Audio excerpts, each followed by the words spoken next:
მე ვარ ერთი რიგითი ჩხოროწყველი, დავით ნაჭკვებია, მუშაობ პირველ საჯარო სკოლაში და ამ სკოლას აღვიქვამ როგორც ოჯახს, რადგან სამთავრობასა კავშირი, ჩემს სამთავრობას ამ სკოლაში.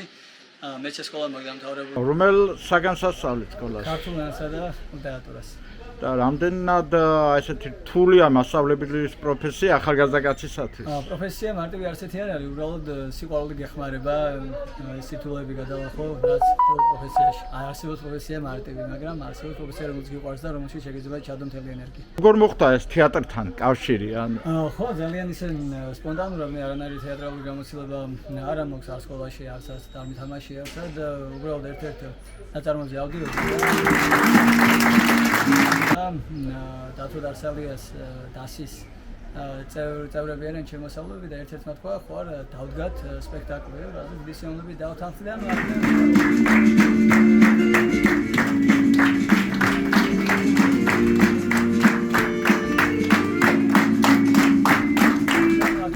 გამოიწყო მე მოვიწავლეთ სპექტაკლით ასე თქვა და ხო, მაგრამ თამაში მოსწავლეებთან ერთგვარად ყოველთვის ყველა გიყურებს, რომ აი მაინც მასწავლებელია ეს რაღაცა.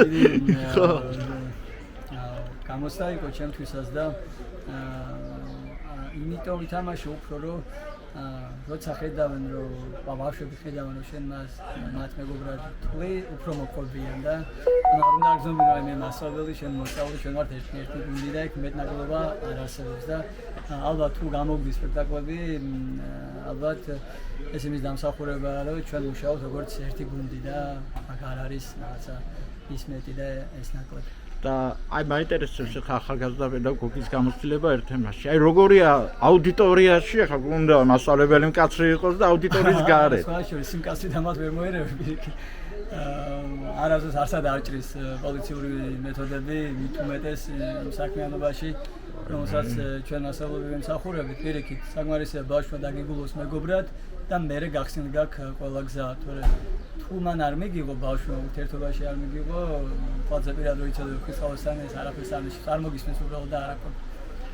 პატარა ქალაქში და სოფელში მასწავლებლის როლი ცოტა განსხვავებულია, ესე იგი დიდი ქალაქისგან. კი, აქვს ყველაფერს თავის დადებითი და უარყოფითი მხარე, ამ შემთხვევაში მე დადებითს უფრო გზნობიდრე უარყოფით, რადგან ეს არის ერთი ოჯახივით და გიხარი ადამიანს არ მოვაწეობა ამ ქალაქში დავიბადე და გავიზარდე და უბრალოდ არასდროს არ წამოდგინა ჩემი თავი სხვაგან თავიდანვე ასე მქონდა გადაწყვეტილი რომ როცა დავასრულებდი უნივერსიტეტს მე დაბრუნებული ყავი და რაც შემეძლო ჩემი ქალაქისთვის მომეხმარა ჩემი ენერგია და ამას შევალებ ჩემ დარჩენილ სიცოცხლეს. აი თავიდან რო აეჩიე პროფესია ეს მასწავლებლის პროფესია. აი ქონდა დილემა, აი რა მინდა აქ სკოლაში ან რაღაც. რა საკმაოდ რთული პერიოდი გავიარე, პროფესია მაქვს შეცვლილი, მეოთხე კურსზე დავანებე თავის სწავლას, საბანკო საფინანსოზე ვსწავლობდი.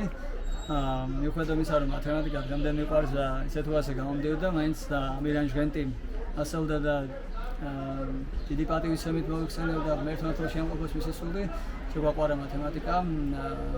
მიუხედავად ამისა მე ჩემი თავი ვერ დავინახე და დავიწყე საკმაოდ რთული პროცესი. ხო, მაგრამ ახლა თავისებური დილემა არის აი მათემატიკიდან ქართულზე, ანუ რაღაც გამოგდის კიდე არ არის საკმარისი, უნდა გიყვარდეს, გამოგდიოდეს და უნდა ძალიან განსხვავებული დისციპლინებია ახლა. ეს ქვეყანა ჭირდება და შემდეგ თავიდან ჩავაბარეთ და მადლობა ღმერთს ვიპოვე საკუთარი თავი და გამოცილი მაქვს რა სიშნავს როცა ხარიქ სადაც არ უნდა იყო და როცა ხარიქ სადაც უნდა იყო. აი როგორ მოერგენენ ბავშვები დღეს როლს, აი რა იყო აი გართულება მათ არტისტიზმში? არ ქონია, იმიტომ რომ მე როგორც გითხარი ჩვენ უნდა მუშაობ და ყველას უთხარი საკუთარი თავი იპოვეთ როლში.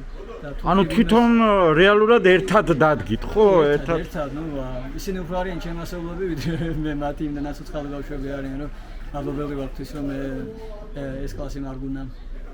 ეს არის რომ აი არტისტიზმი ჩხოროწყუში საკმაოდ მე ახლა არც მიკადრე მაგას რომ არტისტი ვარ ისორი ვარ მეთქი მოყვარულის დონეზე ასე ეგეს კი არა ნუ რასაც ცდილობსულსა და გულით ეგ არის თუ ახლა ჩხოროწყუში მასწავლებელი რომ გადის სცენაზე მოსალესთან ერთად თან ფესტივალზე როგორც რასკვი ქართულის მასწავლებელი ძვლის ვარ და ისრობას არ დავიბრალო, უბრალოდ რაც შემიძლია. და თვითონ ქართულს როგორ ითვისებენ? ქართულ როგორი დონე არის თქვა საშუალო დონე? საკვადრატო ის ხადაგებული თემა რა ახალდელ თაობა რაც გავს ყოველთვის არ არსებობს თაობა კარგი და ცუდი არსებობენ თაობის მონდომებული წარმომადგენლები რომელსაც ჭირდებათ უბრალოდ აქტიურობა და ალბათ მასწავლებლის დანიშნულება ეგ არის რომ დაიხმაროს მოსწავლე საკუთარი თავის პოვნაში თორე დანარჩენ სიმთვრიდან აკეთებს